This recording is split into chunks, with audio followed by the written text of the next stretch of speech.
Chapitre 30 Le paradis et l'éternité. Un autre émigrant revenu d'Abyssinie avait besoin d'être assisté contre sa propre famille. C'était le beau-frère de Omar, Uthman ibn Mazoun, du clan de Jouma, qui savait que ses cousins Umayya et Ubay chercheraient certainement à le persécuter. Cette fois, ce fut le clan de Marsoum qui assura la sécurité d'un homme d'un autre clan. Walid, en personne, prit Uthman sous sa protection.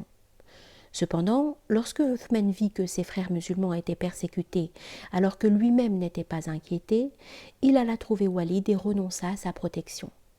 « Fils de mon frère, dit le vieillard, quelqu'un de mon peuple t'a-t-il importuné ?»« Certes non, déclara Uthman, mais je souhaite que Dieu m'accorde sa protection, et je n'en désire pas d'autre que la sienne. » Il se rendit donc avec Walid à la mosquée et le déchargea publiquement de sa protection.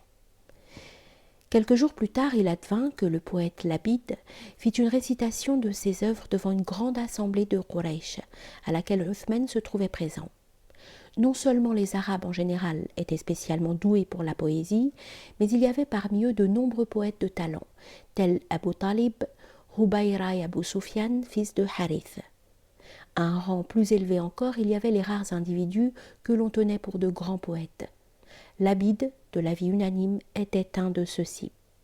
C'était peut-être le plus grand poète arabe vivant, et les Quraysh étaient fiers de le recevoir parmi eux. Voici qu'il était en train de réciter un vers qui commençait ainsi. « Voyez, tout hormis Dieu est néant. »« Tu as dit vrai, s'écria Uthman. » Labid continua. « Et toutes les délices sont vouées à disparaître. »« Tu mens, s'écria Uthman. Le délice du paradis ne disparaîtra jamais. » Labid n'avait pas l'habitude qu'on l'interrompe ainsi. Quant aux Quraysh, ils n'étaient pas seulement stupéfaits et outragés, mais aussi extrêmement gênés, car le poète était leur hôte. « Ô Quraysh, déclara Labid, ceux qui s'asseyaient parmi vous en amis n'avaient pas coutume d'être traités indignement. Que s'est-il donc passé ?» Un homme de l'assistance se leva pour offrir des excuses de la part de la tribu. « Cet homme n'est qu'un sot, dit-il. Il fait partie d'une bande de sots qui ont abandonné notre religion. Que ton cœur ne soit pas troublé par ces paroles. » Uthman répliqua avec une telle véhémence que celui qui venait de parler s'avança et le frappa au visage, si fort que son arcade sourcilière prit une teinte verdâtre.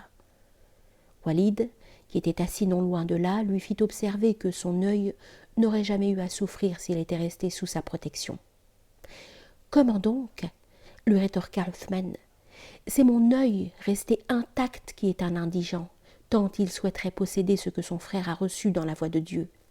Je suis sous sa protection, qui est plus puissante et plus efficace que la tienne. »« Viens, fils de mon frère, lui dit Walid, renouvelle ton pacte avec moi. » Mais Uthman déclina son offre.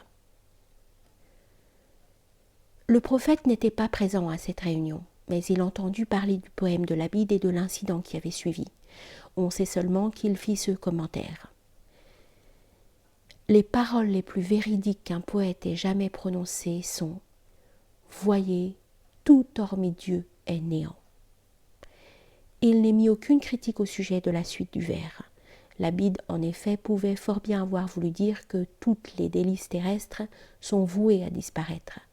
Quant à tous les paradis aux délices éternelles, on peut les concevoir comme étant inclus en Dieu ou dans la face de Dieu.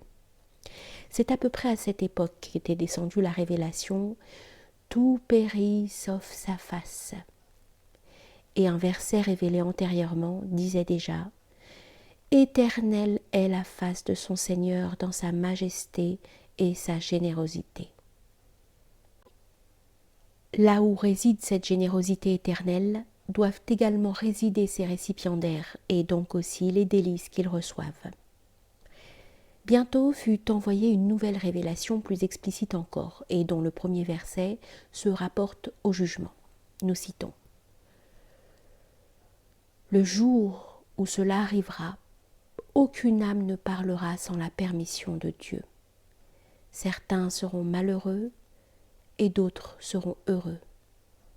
Les malheureux seront dans le feu, et leur lot sera de soupirer et de gémir. Ils y resteront à perpétuité, aussi longtemps que dureront les cieux et la terre, à moins que ton Seigneur n'en veuille autrement, car il est celui qui fait ce qu'il veut. Quant aux bienheureux, ils seront dans le jardin, y demeurant à perpétuité tant que dureront les cieux et la terre, à moins que ton Seigneur n'en veuille autrement. C'est là un don inaliénable. Par ces derniers mots, il apparaît qu'il n'est pas dans la volonté divine de retirer à l'homme le don du paradis qui lui a été fait après le jugement, comme avait pu lui être enlevé le premier paradis.